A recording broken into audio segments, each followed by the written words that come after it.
कहानी सोच। Papa mummy, मुझे आप लोगों से कुछ कहना है। रात के 11 बजे बहू दिव्या को अपने कमरे में आया देखकर ब्रजेश और तारा चौंक पड़े। क्या हुआ? सब ठीक तो है ना? दिव्या के स्वभाव से मेल न खाते उसके गंभीर चेहरे को ध्यान से पढ़ते हुए तारा ने पूछा तो वह उनके पास ही बिस्तर पर बैठ गई।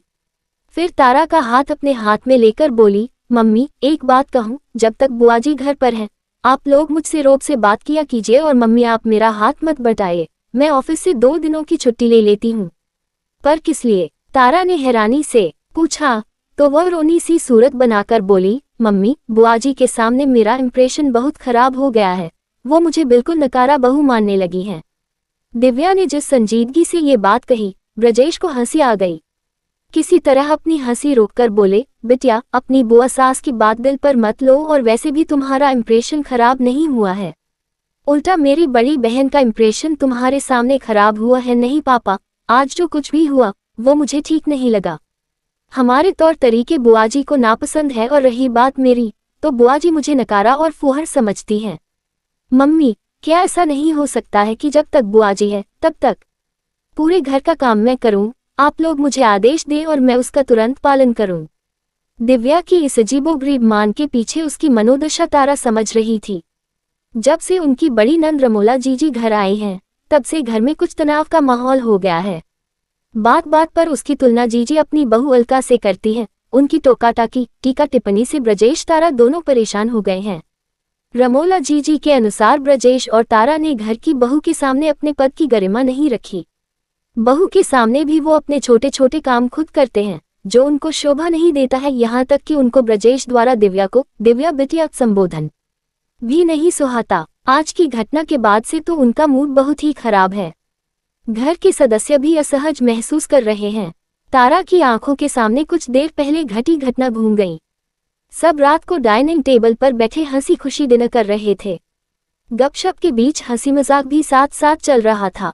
खाना खाने के बाद तारा, जयंत और ब्रजेश अपनी अपनी जूठी थाली उठाकर खड़े हुए ही थे कि रमोला जीजी हैरानी से उनको देखते हुए दिव्या पर चिल्लाई, बहू ये सब क्या है?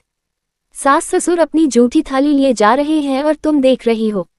उनकी आवाज पर दिव्या सहम कर अपनी थाली वहीं छोड़ तारा और ब्रजेश की ओर बढ़ी तो ब्रजेश ने इशारे से उसे रोक दिया और चुपचाप रसोई की ओर चले गए। थाली रखकर आए तो देखा दिव्या शर्मिंदा सी रमोला जीजी की जूठी थाली उठा रही थी। ब्रजेश बड़ी शांति से जीजी से बोले, जीजी हमारे घर के अपने उसूल हैं। हम सब अपनी अपनी जूठी थाली स्वयं उठाते हैं। क्यों सौरभ जी? पापा जानती है बुआ, अपनी जूठी थाली टेबल से उठाने की ट्रेनिंग पापा की दी हुई है। इसे हम किसी के सामने भी नहीं छोड़ते। आप नाराज हो गईं, जबकि लोग तो प्रभावित हो जाते हैं। बोलते हुए सौरभ को दिव्या ने इशारे से चुप कराया। वो रमोला जीजी के तमतमाते चेहरे को देख रही थी। रमोला जीजी खुद को अपमानित महसूस कर रही थी। छाई चुप्पी से असहज माहौल बदलने की गरज से दिव्या ने अपनी बुआ सास से इधर उधर की बातों के बीच कहा, बुआ जी अगली बार आप अलका दीदी को ले आइएगा। बहुत दिन हो गए उनसे मिले हुए। तब हम लोग खूब घूमेंगे, शॉपिंग करेंगे। अलका बहू साथ आएगी तो घर कौन संभालेगा? वैसे भी इस घर में कुछ ऐसी रिवायतें अपनाई जा रही हैं जो मेरे गले नहीं उतरती। रमोला जीजी के रूखे बोल से तारा और दिव्या ने चुप्पी साध ली। पर ब्रजेश फिर बोल पड़े, जीजी आप जिन रिवायतों की बात कर रही है उनको अपनाना सबके बस की बात भी नहीं। इस बात पर जीजी नाराज हो गईं। हालांकि दिव्या ने अपनी सरलता से उनको मना लिया तो जीजी दिव्या को समझाती नजर आईं, देख बहू तेरे सास ससुर चाहे जो कहें, पर उनको मेज से जूठे बर्तन उठाते देखकर सब तुम्हारी सास के दिए संस्कारों को दोष देंगे। तेरी जेठानी अलका हर चीज मुझे हाथ में देती है। मेरी साड़ी तक वो मुझे तह नहीं करने देती है। बड़े बूढ़ों की इज्जत मान सम्मान इन छोटी छोटी बातों में ही दिखता है। जी बुआ जी। दिव्या हथियार डालने जैसी मुद्रा में उनकी हाँ में हाँ मिलाती रही। रमोला जीजी का व्यवहार स्वीकृत न होते हुए भी तारा शांत थी, क्योंकि वह जानती थी कि रमोला जीजी स्वयं के बनाए जिस किले के भीतर रहती है उसे कोई नहीं भेद सकता। तारा ने आज अपनी बहू का एक नया रूप देखा। उसने अपने व्यवहार से जिस सुंदर मन का परिचय दिया था उसे जीजी समझने को तैयार नहीं थी। मम्मी क्या सोचने लगी? मुझे अपनी फजीहत की परवाह नहीं, पर आपके ऊपर कोई दोष आए ये ठीक नहीं। क्या ऐसा नहीं हो सकता कि कुछ दिन हम उनके अनुसार रह लें? दिव्या के टोकने पर उस घटना में डूबी तारा चौंकी। वो कुछ कहती उससे पहले ही ब्रजेश रहस्यमयी अंदाज में बोले, बिटिया ये बड़ा खतरनाक प्रयोग है। सोचो, अगर तुम्हारी मम्मी को नई व्यवस्था रास आ गई तो क्या होगा? जिंदगी भर अपनी मम्मी के इशारों पर नाचना होगा। ब्रजेश के मजाक पर दिव्या तारा के गले में अपनी गलबहियां डालते हुए लाड़ से बोली, क्या पापा आप भी? मेरी मम्मी बहुत स्वीट हैं।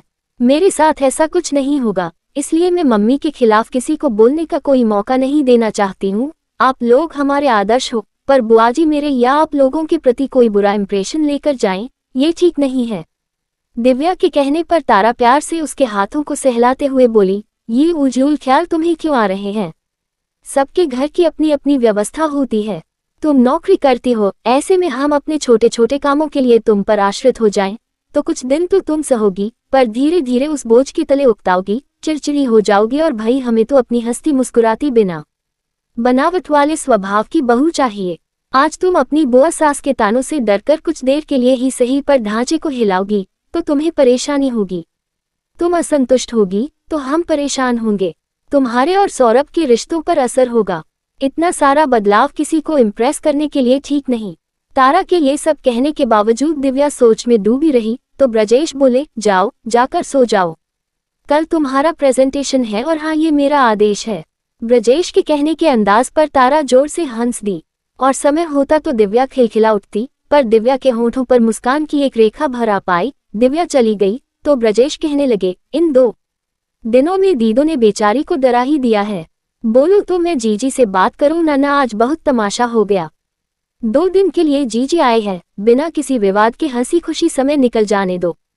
कल जीजी से तुम माफी मांग लेना, वरना बेवजह बात बढ़ेगी। उनकी बात इस कान से सुनकर दूसरे से निकाल देना बेहतर है। हमारे कहने से ना वो बदलेंगी, ना उनके तानों से किसी को निजात मिलने वाली है। तानों का जवाब हम तानों से दें, ये सही नहीं है। ब्रजेश तारा की बात से सहमत थे। जीजी के आहत होने पर उनको अपराध बोध हुआ। कुछ देर बाद वो सो गए, पर तारा सोच विचार में डूबी रही। अपनी गरम मिजाज नंद के स्वभाव को भली भांति समझती थी। 2 दिनों से जीजी ब्रजेश और तारा को सुना रही है, तुम लोग अब सास ससुर बन गए हो, जरा पदानुसार व्यवहार करो। ये क्या सही है कि बहू बेटे के बीच बैठकर हंसी मजाक करके हम अपने प्रभाव को कम करें? तारा उनको समझा ही नहीं पाती कि नौकरी पेशा बहू बेटे के साथ शाम की चाय और गपशप और रात के खाने के बीच हुए हंसी मजाक के क्या मायने हैं। उसकी आंखों के सामने रमोला जीजी के घर बिताया वह दिन याद आया, जब उनकी बहू अलका रसोई में व्यस्त थी और वो जीजी के साथ खाना खा रही थी। खाना खाने के बाद आदतानुसार तारा ने अपनी प्लेट स्वयं उठा ली तो जीजी गुस्से में बोली, तुम मेरी बहू की आदत मत बिगड़ो, ये बर्तन यही रहने दो, वो आकर ले जाएगी। जूठी प्लेट वह वहीं छुड़वाकर उठ गई। जूठे बर्तन उठाकर ले जाती हुई अलका को रमोला जीजी ने यूं गर्व से देखा, मानो वहां पड़ी जूठी थाली उठाकर अलका ने उनका मान सम्मान बचा लिया हो। पूरा दिन रुककर तारा ने देखा किस तरह अलका उनके इर्द गिर्द घूमती रहती है। अलका पर निर्भर होती जा रही जीजी इन दिनों गठिया, डायबिटीज, अस्थमा, स्पॉन्डिलाइटिस इन सब की मरीज होती जा रही थी। जीजी के बारे में सोचते सोचते तारा की आंख लग गई। दूसरे दिन सुबह सब अपनी दिनचर्या में लगे थे।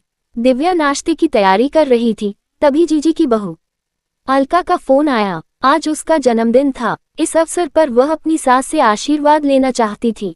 जीजी के साथ घर के सभी सदस्यों ने बारी बारी से अलका को मुबारकबाद दी। रमोला जीजी बड़ी खुश थी। दिव्या भी बधाई देना चाहती थी, पर उसके हाथ आटे में सने थे, इसलिए सौरभ ने फोन स्पीकर पर कर दिया। दीदी, आपको क्या गिफ्ट भेजूं?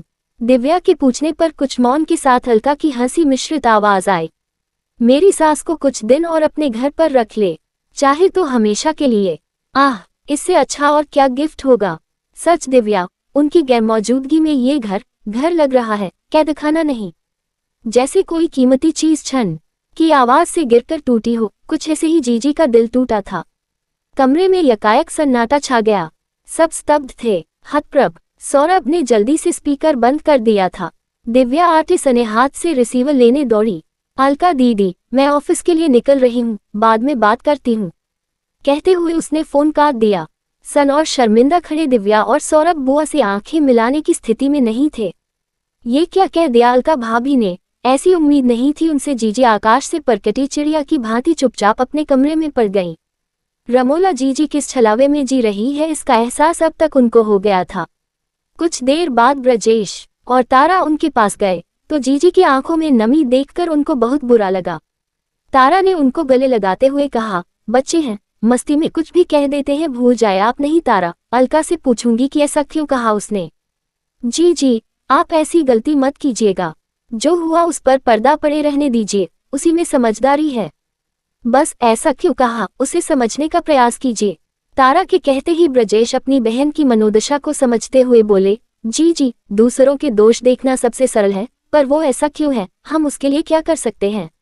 एक दूसरे के प्रति वास्तविक अपनेपन की उत्पत्ति के लिए क्या संभावनाएं हैं, नहीं है तो किस प्रकार पैदा की जा सकती हैं, इन सब के बारे में विचार करो। अच्छा है जो अलका की मजाक में कही बात आप दोनों के रिश्ते को एक बार फिर सिरे से देखने का मौका दे रही है।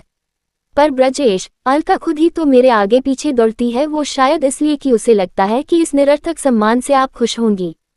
हो सकता है कि शुरू में आपको खुश करके वह भी संतुष्ट और खुश हुई होगी। समय का लंबा हुआ तो वही सेवा बोझ लगने लगी। ऐसे में समझदारी इसी में है कि दूसरों पर बोझ उतना ही डाला जाए जितना सहनीय और व्यावहारिक हो। साथ ही आपको ये भी समझना चाहिए कि अपने जूठे बर्तन उठाकर रखने से कोई छोटा नहीं बनता है। हम खुद पर निर्भर हैं, किसी और पर नहीं। ऐसी सोच निस्संदेह हमें सम्मान ही दिलाएगी, अपनी नज़र में भी और दूसरों की नज़र में भी। सोचो जी, जब कभी अलका बाहर जाती होगी तो घर वापस आकर आपके छोड़े जूठे बर्तन मेज पर रखे देख क्या सोचती होगी। बेशक उसे उन बर्तनों को रसोई में पहुंचाने में मिनट भर लगता होगा, पर वो मिनट आपकी सोच को दर्शाकर उसके मन में आपके प्रति रोष जगा जाता होगा। ब्रजेश की बात को रमोला जीजी ने बड़े ध्यान से सुना, फिर ठंडी सांस लेकर बोली, उससे तकलीफ थी तो कह देती, न करती मेरा कोई काम। कहना आसान है, जो हुआ भूल जाओ, पर जब उसे देखूंगी तब क्या उसके फोन पर कहे शब्द और वो हंसी, उसकी मेरे प्रति सोच मुझे दुख नहीं पहुंचाएगी। तेरी बहू दिव्या को देख, कल मुझे नाराज देखकर कैसे मुझे बहलाने मेरे पास आ गई। क्या नहीं कहा उसको मैंने, ये सोचकर मुझे दुख नहीं होगा। जी पछतावे से बोली। तो दिव्या की आवाज आए, आप दुखी होंगी तो हमें बुरा लगेगा। तो क्या हुआ अगर आपने कुछ कह दिया तो? क्या मैं आपकी बेटी नहीं? आपने जो ठीक समझा मुझे भी सिखाने की कोशिश की। विश्वास कीजिए अलका भाभी ने भी मस्ती में वो बात कही। अब भूल भी जाए ना, आज मैं आपको शॉपिंग पर ले चलूंगी, आप भाभी के लिए प्यारी सी साड़ी ले लीजिएगा। रमोला जीजी उसे स्नेह से देखते आगे बोली, उस दिन तूने नीले रंग का एक सूट पहना था ना, वैसा ही अलका के लिए भी खरीद लाना मेरी तरफ से। रमोला जीजी के कहते ही ब्रजेश ने कहा, वाह जी, ये हुई ना बात। तारा और दिव्या मुस्कुरा पड़े।